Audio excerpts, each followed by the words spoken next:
ಸಂತೋಷ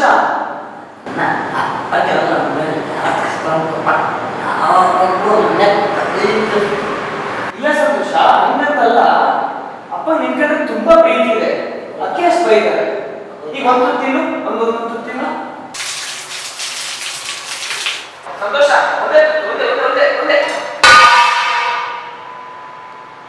ಅನ್ನದ ಬೆಲೆ ಗೊತ್ತಿಲ್ಲ. 3 ಹೊತ್ತು ಕುರ್ಚಿ ಬೆಳೆ ಕೂತಿದ್ದೆಲ್ಲ ಏನು ಗೊತ್ತಾಗಬೇಕು? ಅವನಿಗೆ ಏನ್ ಹೇಳಬೇಕು? ನಿನಗೆ ಹೇಳಬೇಕು. ಯಾವ್ದಾರ ಹ್ಯಾಂಡಿಕ್ಯಾಪ್ ಸ್ಕೂಲಿಗೆ ಸೇರ್ಸೋಣ, ಮನೆಯಲ್ಲಿರೋ ನೋಡ್ಕೊಂತಾರೆ ಅಂತ ಹೇಳಿದೆ. ನನ್ನ ಮಾತು ಕೇಳಿಲ್ಲ.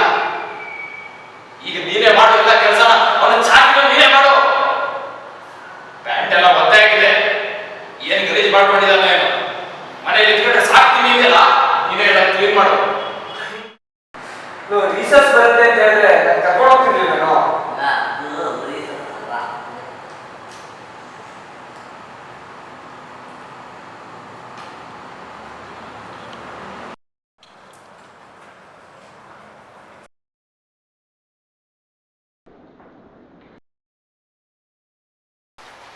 ಓ ಸಮರ್ಥ್, ಹೇಗಿದೆಯಪ್ಪ? ಬನ್ನಿ ಕೂತ್ಕೊಳ್ಳಿ. ಹಾ ಬಂದೆ. ರಿಪೋರ್ಟ್ ಎಲ್ಲ ತಂದಿದ್ದೀರಾ? ಹಾ ಸರ್ ತಂದಿದ್ದೀವಿ. ಸ್ಕ್ಯಾನಿಂಗ್ ಎಲ್ಲ ಇಮೇಲ್ ಮಾಡಿದ್ದೀನಿ ಸರ್. ರಿಪೋರ್ಟ್ಸ್ ಎಲ್ಲ ಏನು ಹೇಳುತ್ತೆ? ನಿಮ್ಮ ಎಕ್ಸೈಟ್ಮೆಂಟು ನಂಗೆ ಅರ್ಥ ಆಗುತ್ತೆ. ರಮೇಶ್ ಬನ್ನಿಪ್ಪ ಇಲ್ಲಿ. ಹೇಳಿ ಇವನು ಕರ್ಕೊಂಡೋಗಿ ಫಿಸಿಯೋಥೆರಪಿಗೆ. ಓಕೆ. ನೋಡಿ ಸಮರ್ಥ್, ನಾವು ಇನ್ನೂ ಏನು ಹೆಚ್ಚಿಗೆ ಹೇಳೋಕ್ಕಾಗಲ್ಲ. ನಮ್ಮ ಕೈಲಿ ಆದಷ್ಟು ಟ್ರೀಟ್ಮೆಂಟ್ ನಾವು ಮಾಡ್ತಾ ಇದ್ದೀವಿ. ಇನ್ನೇನಾದರೂ ಅವನಿಗೆ ಗುಣ ಆದರೆ ಅದು ನಿಮ್ಮ ಅದೃಷ್ಟ. ಸರ್ ಏನು ಹೇಳ್ತಿದ್ದೀರಾ ಸರ್? ಅವನಿಗೋಸ್ಕರ ನಾನು ಏನು ಬೇಕಾದ್ರೂ ಮಾಡಕ್ಕೆ ರೆಡಿ. ಹಾಗೆಲ್ಲ ಮಾತ್ರ ಹೇಳಬೇಡಿ ಸರ್. ಅದು ಅರ್ಥ ಆಗುತ್ತೆ ಸಮರ್ಥ್ ನನಗೆ. ಅವನಿಗಿರೋದು ಅಮಯೋಟ್ರೋಪಿಕ್ ಲ್ಯಾಟ್ರಲ್ ಸ್ಕ್ಲೆರೋಸಿಸ್ ಅಂತ. ಅದನ್ನು ಗುಣ ಮಾಡೋಕ್ಕೆ ಯಾವುದೇ ಮೆಡಿಸಿನ್ ಇಲ್ಲ ಸದ್ಯದವರೆಗೂ. ಆದರೆ ನೀವು ಒಂದು ಅರ್ಥ ಮಾಡ್ಕೊಳ್ಬೇಕು, ಅವನಿಗೆ ಎಷ್ಟೇ ದೌರ್ಬಲ್ಯ ಇದ್ದರೂ ಅವನ IQ ತುಂಬ ಜಾಸ್ತಿ ಇದೆ. ಯಾವುದೇ ವಿಷಯ ಆದರೂ ತುಂಬ ಬೇಗ ಅರ್ಥ ಮಾಡ್ಕೊತಾನೆ.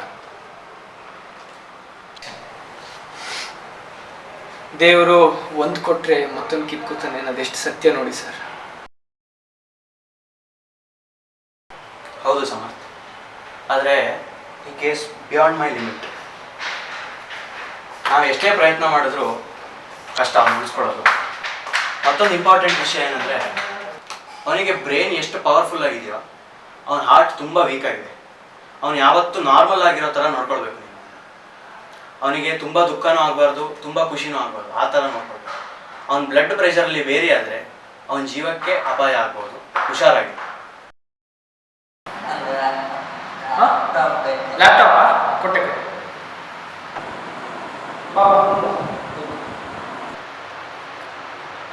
ಅದೊಂದು ಬೇರೆ ಬೇಕಿತ್ತು ನಿಮಗೆ. ಎತ್ತು ಓಡಾಡೋ ಶಕ್ತಿ ಇಲ್ಲ, ಲ್ಯಾಪ್ಟಾಪ್ ಬೇಕು. ಶೋಕಿ ಏನ್ರಿ ಶಿವಣ್ಣ, ಮಗನಿಗೆ ಯಾವ ತರ ಬೈತಾ ಇದ್ರಿ? ಆ ದೇವರೇ ಹಾಗಿರ್ಬೇಕು ಅಂತ ಕಳ್ಸಿದ ಮೇಲೆ ಇನ್ನೇನ್ ಮಾಡಕ್ಕಾಗುತ್ತೆ? ಎಲ್ಲ ಹಣೆ ಬರ ಬಿಡಿ. ಅಂದ ಹಾಗೆ ಒಂದು ವಿಷಯನೇ ಮತ್ತೆ, ಈ ತಿಂಗಳ ಬಾಡಿಗೆ ತಲುಪಿಸ್ತೀನಿ, ನಾಳೆ ಬೆಳಗ್ಗೆ ತಲುಪಿಸ್ತೀನಿ. ಹಾಗಿದ್ರೆ ಸರಿ. ಶಿವಣ್ಣ ನೋಡ್ತಾ ಇರಿ, ಒಂದಲ್ಲ ಒಂದು ನಿಮ್ಮ ಮಗ ಸಾಧನೆ ಮಾಡೇ ಮಾಡ್ತಾನೆ. ಅದನ್ನ ನಾನೇ ನೋಡ್ಕೊಂಡು ತೋರಿಸ್ತೀನಿ. ಏನ್ ಮಾಡ್ತಾನ ಏನೋ, ಎಲ್ಲ ನನ್ನ ಕರ್ಮ. ಸರಿಯಾಗಿದ್ರೆ ಬರ್ತೀನಿ. ಹಾ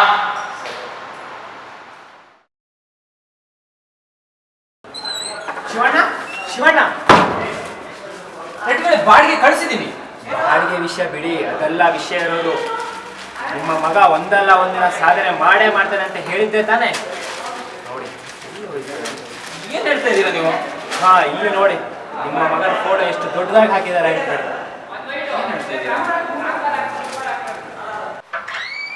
ಸಮರ್ಥ್ ಸಮರ್ಥ್, ಏನಪ್ಪ?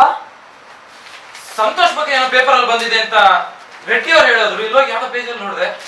ಹಾ ನೋಡಿದೆ. ಏನು ಏನು ಆಪ್ಸ್ ಅಂತ ಎಲ್ಲ ಇದೆ ಇಲ್ಲಿ. ಹೌದಪ್ಪ, ಸಂತೋಷೇ ಕ್ರಿಯೇಟ್ ಮಾಡ್ತಿದ್ದನ್ನ. ಇದು ಹ್ಯಾಂಡಿಕ್ಯಾಪ್ಸ್ಗೆಲ್ಲ ತುಂಬಾ ಹೆಲ್ಪ್ ಆಗ್ಲಿ ಅಂತ ಅವನೇ ಮಾಡಿದ್ದು. ಇದು ಅಬ್ರಾಡ್ ಎಲ್ಲ ತುಂಬಾ ಅಪ್ರಿಶಿಯೇಟ್ ಮಾಡ್ತಾ ಇದ್ದಾರೆ. ಈಗ ಏನ್ ಬೈತಿದ್ರಲ್ಲ ಯಾವಾಗ್ಲೂ ಗೊತ್ತಾಯ್ತಾ ಈಗಲಾದ್ರು? ಸಂತೋಷ, ತಪ್ಪು ಮಾಡ್ಬಿಟ್ಟೆ. ನೀನ್ ಇಷ್ಟೆಲ್ಲ ಸಾಧನೆ ಮಾಡ್ತಿ ಅಂತ ಗೊತ್ತೇ ಇರಲಿಲ್ಲ.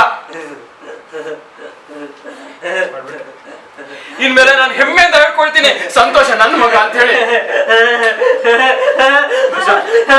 ಏನಾಗ್ತಿದೆ ಏನಾಗ್ತಿದೆ ಸಂತೋಷ ಸಂತೋಷ್ ಸಂತೋಷ ಸಂತೋಷ್ ಸಂತೋಷ್ ಸಂತೋಷ್ ಸಂತೋಷ್ ಬದುಕಿದ್ದಷ್ಟು ದಿನ ನಿನ್ನನ್ನು ಬೈತಾನೆ ಕಾಲ ಕಳೆದೆ. ಇನ್ನು ಖುಷಿ ಜಾಸ್ತಿ ಆದ್ರೂ ನೀ ಸತ್ತು ಹೋಗ್ತೀನಿ ಅಂತ ಗೊತ್ತಿದ್ರು ಸಹಿತ ನಿನ್ನ ಸಾವಿಗೆ ನಾನೇ ಕಾರಣ ಆಗ್ಬಿಟ್ಟೆ. ತಪ್ಪು ಮಾಡ್ಬಿಟ್ಟೆ. ದೇವ್ರೆ ಕ್ಷಮಿಸ್ಬಿಡು, ಕ್ಷಮಿಸ್ಬಿಡು ದೇವ್ರೆ.